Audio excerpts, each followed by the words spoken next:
Allez, c'est parti. Bienvenue sur la chaîne Akihabara 42 en compagnie de Naruto. Aujourd'hui, je vous retrouve pour une nouvelle vidéo concernant les résines. Un ami m'a prêté son chef-d'œuvre d'1,05 m de haut et on va en parler en détail parce qu'il y a beaucoup de choses à dire sur cette statue. Avant tout, n'hésitez pas à commenter, partager, liker. Ça me fera très plaisir et ça me permettra de vous ajouter encore plus de contenu. Pourquoi est-ce que je vous parle de cette statue? Parce que c'est un vrai massacre pour la concurrence, c'est un vrai joyau. Diteshi Studio, studio non officiel, qui est apparu il y a 1 ou 2 ans à peu près, avec un rapport qualité-prix incroyable. Je n'y croyais pas moi-même, jusqu'à avoir en main propre cette Naruto.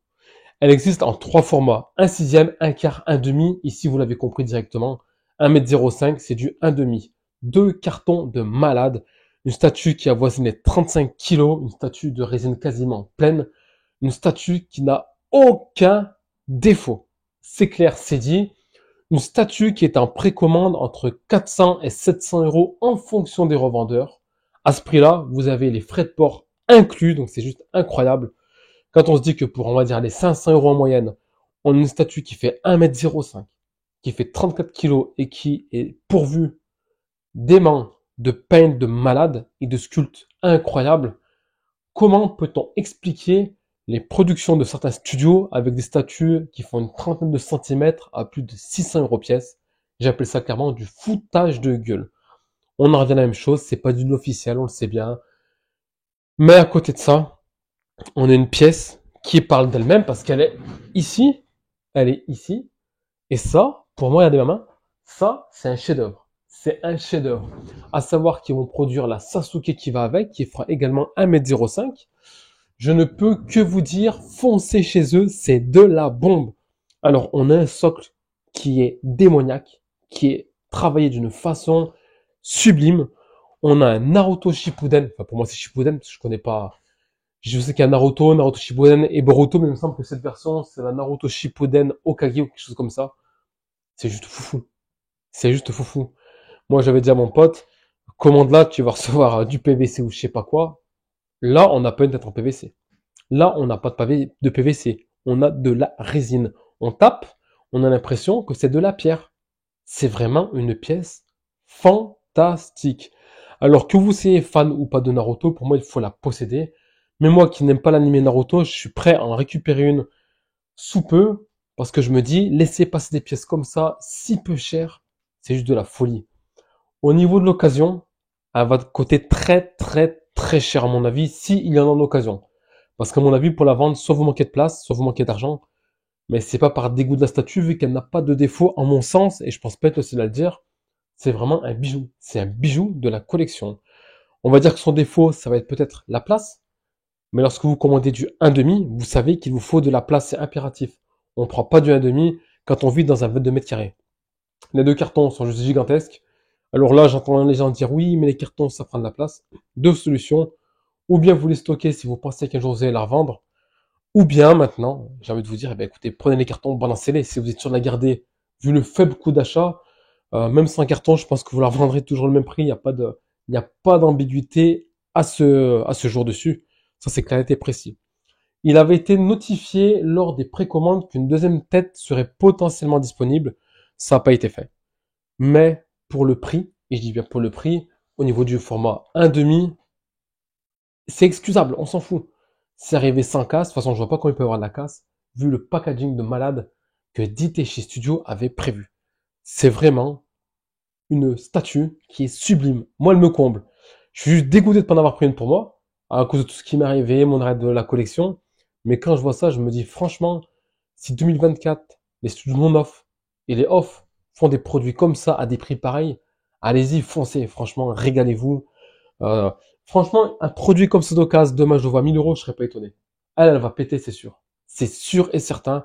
Et encore 1000 euros, je vais être gentil, parce que là, on n'est pas sur de l'ancienne Tsume à 1200 balles il y a 4-5 ans, ou de la Majin Vegeta qui a bientôt 5-6 ans. On est vraiment sur un produit d'exception. Elle a aucun défaut d'emboîtement. Les aimants, vous faites à peine ça, paf, ça fusionne. Les emboîtements sont faits, tout est parfait. Elle est irrésistible. Les amis, je vous laisse regarder le petit monstre. Et je vous dis à très bientôt sur la chaîne Akihabara 42. Portez-vous bien, pardon. On est parti pour la présentation. On attaque comme d'habitude avec la base qui est juste cette fois-ci immense. Plein de détails, des parties aimantées, un paint exceptionnel, et j'abuse pas quand je dis que c'est exceptionnel, hein. C'est vraiment du beau boulot, écoutez. C'est vraiment de la belle résine pleine, c'est ce que j'aime bien. On continue ici. Je tape pour vous montrer un petit peu ce que ça donne. C'est immense, hein. C'est immense. Au niveau de la main de Naruto, regardez comment elle est travaillée. Les doigts, les ongles, tout est très très propre. Le socle avec les jambes, donc les pieds en attaque. Des pieds très bien travaillés. Un effet de poussière super bien géré au niveau des petites bottes. La tenue de Naruto.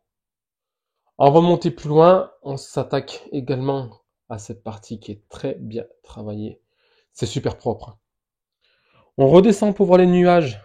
Enfin, l'effet de fumée, l'effet de nuage de la statue. On a l'impression que c'est du blanc légèrement perlé au niveau de la couleur. Le socle en profondeur, il est gigantesque. Donc là, on n'a jamais rien vu d'aussi grand, d'aussi puissant à ce prix-là. Comme vous le voyez, les couleurs sont très bien représentées. La fermeture est claire. Et bon, on a l'impression que c'est une vraie. Voilà. Alors, seul petit bémol pour moi, cette partie-là, ici, ça a été une catastrophe à monter. C'est très compliqué à comprendre. Une fois que c'est compris, c'est simple. La seconde main de Naruto. La cape. Donc la cape. On va passer à l'arrière. Très belle cape texturée. Les vêtements sont bien texturés aussi. Il n'y a pas de problème à ce niveau. Tous ces petits dégradés de couleurs, ça passe très bien. Ils ont aussi mis un effet sur les vêtements. Regardez ici. Donc là, on a le soleil qui entre. Ça a l'air beaucoup moins rouge, mais on est bien sur du rouge bordeaux. Et ces petites craquelures sur les vêtements qui rendent un charme incroyable à la statue.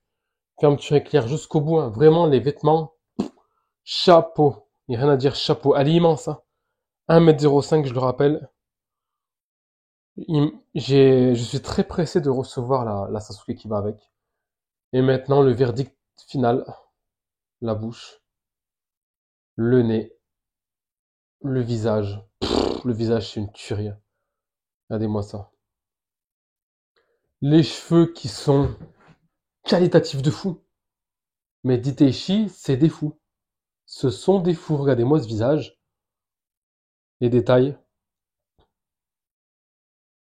Il n'y a rien qui est laissé au hasard. Il n'y a rien qui est laissé au hasard. Tout est très bien pensé. Tout est très bien travaillé. Pour moi, c'est vraiment un 20 sur 20 sur cette statue. Alors, j'aime pas le manga Naruto. Vous le savez, ni l'anime. Mais là, force est de constater que c'est l'une des plus belles statues que j'ai eu la chance d'avoir sous la main ces dernières années.